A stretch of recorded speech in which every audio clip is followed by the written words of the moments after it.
Alors, comme je le disais dans le petit édito du lien hebdo que vous avez dû recevoir mercredi, quand j'entends ce petit passage de l'évangile de Marc, je ressens toujours un sentiment paradoxal. En effet, personnellement, j'aime profondément ce petit mot de veiller. Il exprime pour moi toute l'attention à autrui dont nous pouvons être capables. Il dit la force de l'amour qui ne s'impose pas, mais qui a le souci d'autrui. Ce petit mot de veiller, pour moi, il a le goût de la bienveillance. Il évoque aussi, bien sûr, les veillées, le soir venu, entre amis ou en famille, lorsque la parole échangée continue, malgré l'obscurité grandissante, de tracer un chemin de lumière et d'amitié. Ce petit mot de veiller, il peut aussi évoquer les nuits de veille, par exemple, auprès d'un enfant malade ou inquiet dans le noir, comme nous l'avons entendu. Il vient évoquer la confiance, la réassurance, la proximité aimante et attentive de celui, celle qui se rend proche de l'autre dans toute sa bienveillance. Oui, il évoque pour moi une vigilance attentive dans le soin d'autrui. Mais lorsque j'entends ce petit mot dans le contexte de ce passage, eh bien, cet appel à la veille me serre plutôt le cœur. Alors, nous avons partagé autour de ce texte biblique hier dans la première maison de l'Avent chez Bleuzen et Mathias, et les réactions autour de ce récit étaient partagées.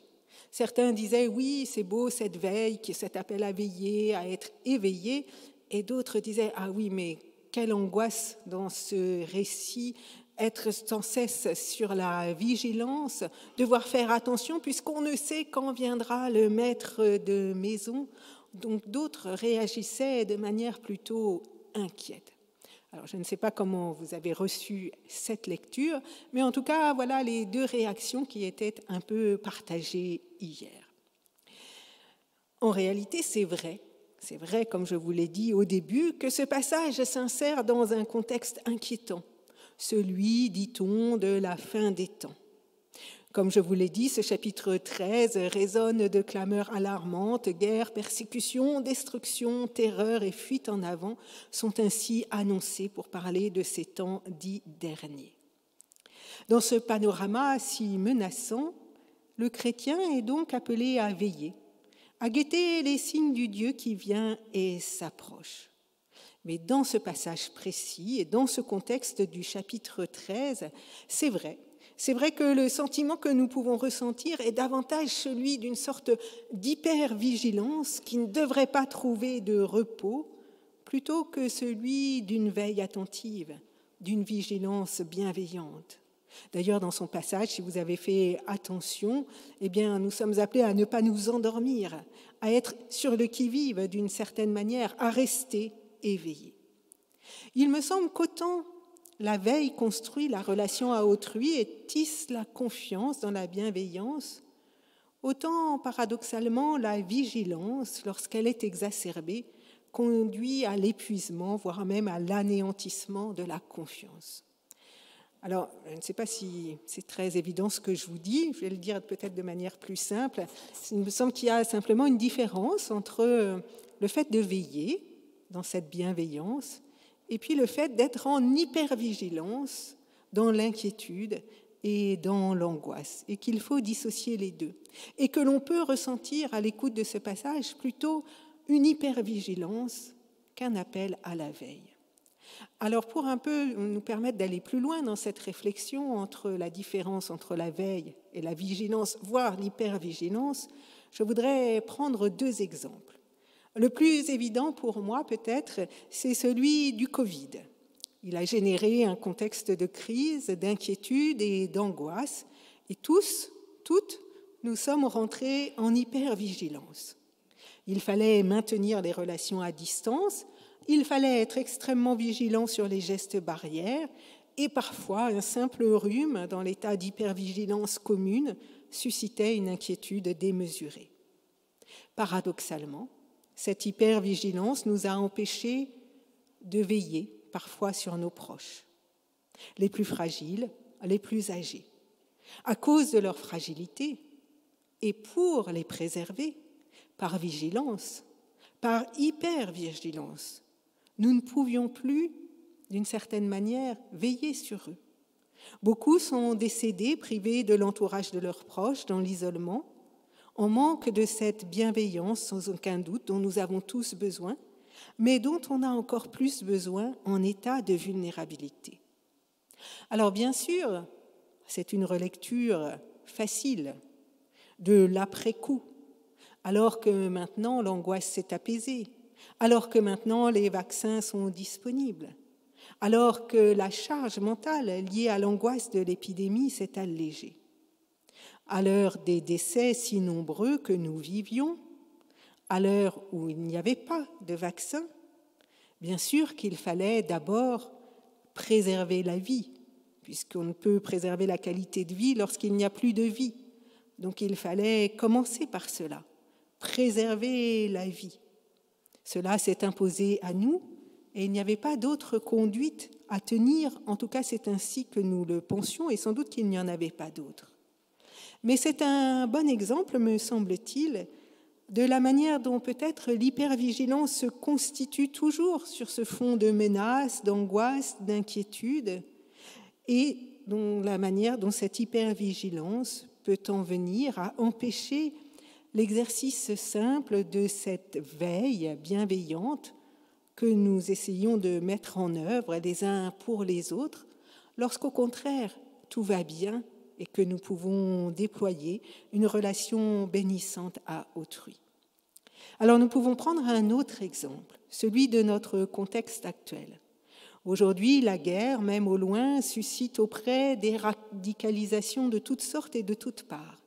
Les stigmatisations, les actes antisémites, les confusions identitaires, les violences verbales ou physiques se multiplient, font la une de nos actualités et expriment une sorte de force grandissante de nuire, voire d'éradiquer l'autre dans sa différence. Et même lorsque nous résistons à ce courant de malveillance grandissant et à tout ce qu'il charrie debout, la guerre, celle en Ukraine, celle en Israël-Palestine, suscite forcément en nous des sentiments mêlés d'inquiétude et d'impuissance qui nous soumettent à des réflexes de peur.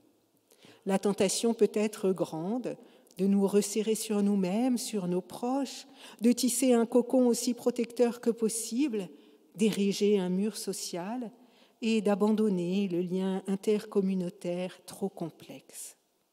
Ainsi, paradoxalement, l'hypervigilance peut empêcher la veille ou l'attention vigilante à autrui, ou y mettre fin. Un autre risque de l'hypervigilance, c'est qu'elle entraîne souvent la surveillance. Or, si la surveillance est nécessaire, comme un enseignant, par exemple, surveille les enfants dans la cour de récréation, si en son sens premier, elle consiste en une veille de haut, de loin, pour prévenir les incidents ou être simplement à même de réagir en cas d'incident, si donc il y a une surveillance protectrice, celle-ci peut aussi dégénérer en outil de répression. En effet, l'hypervigilance est la caractéristique des sociétés et des régimes autoritaires. Pour éviter tout risque d'ébranlement, il faut tout contrôler jusque dans le moindre détail. Il faut tout surveiller. Cette surveillance s'enracine alors dans le doute, elle s'appuie sur la délation, elle devient rapidement le contraire de la bienveillance qui, elle, suscite la confiance. Donc, vigilance et hypervigilance amènent parfois à la surveillance, alors que la veille fait grandir la confiance, la bienveillance, ce lien simplement de pouvoir se fier les uns aux autres.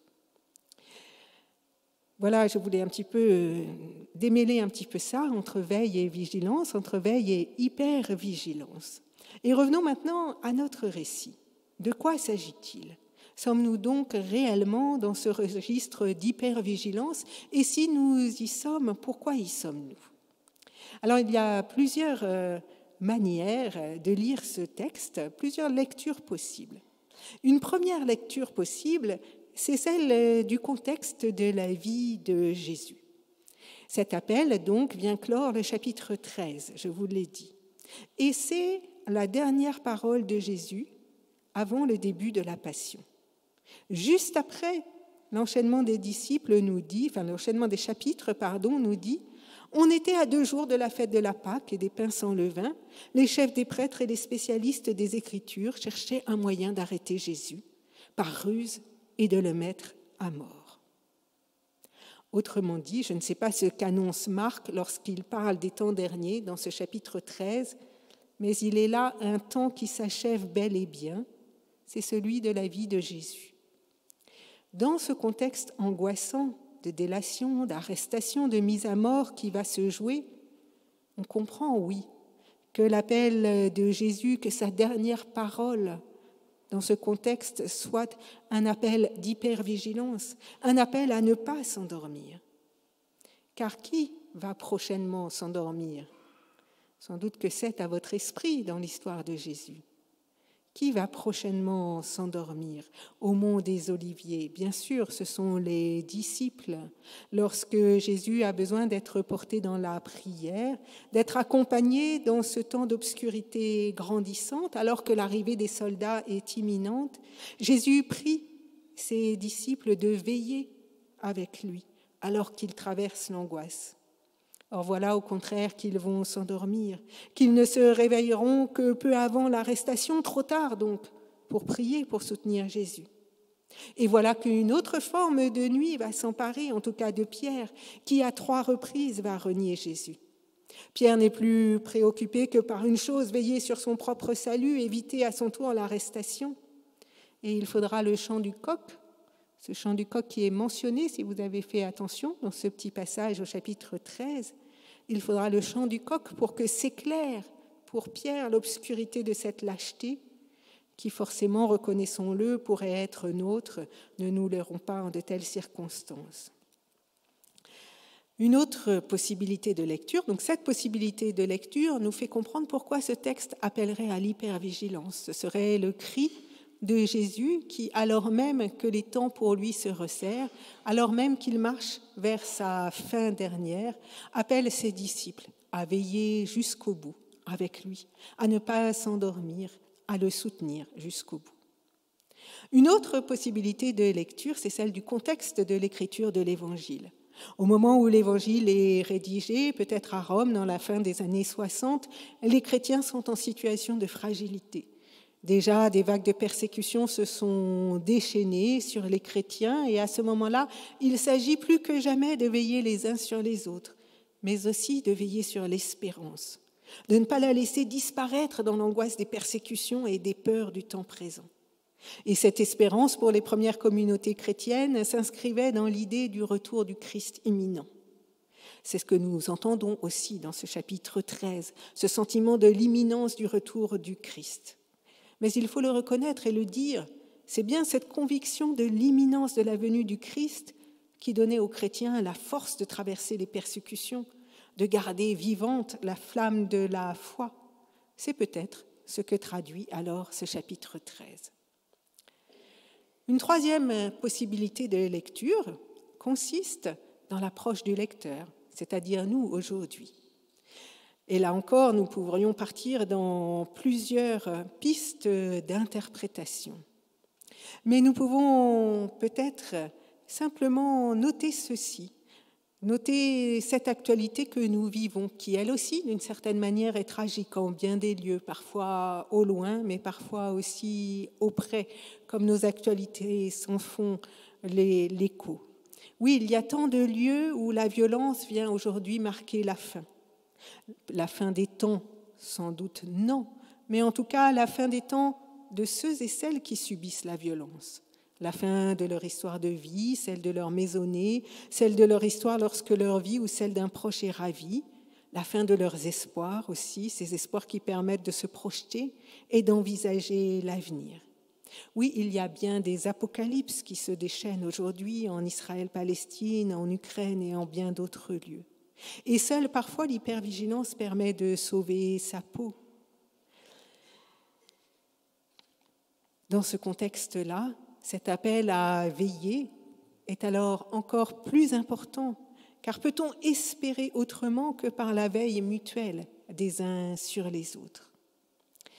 Mais ce lecteur, c'est aussi nous, plus joyeusement aussi, dans ce contexte de l'Avent dans lequel nous cheminons. Et dans ce contexte de l'Avent, ce récit peut prendre aussi toute sa saveur, une saveur plus joyeuse, plus paisible, une saveur qui redonne le goût de l'espérance. Car l'Avent vient d'un petit mot qui veut dire la venue.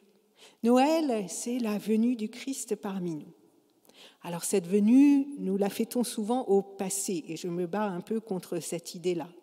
Nous adorons un Jésus venu hier en enfant, voilà, et nous fêtons un anniversaire post-mortem, ce qui, ma foi, ne signifie pas grand-chose.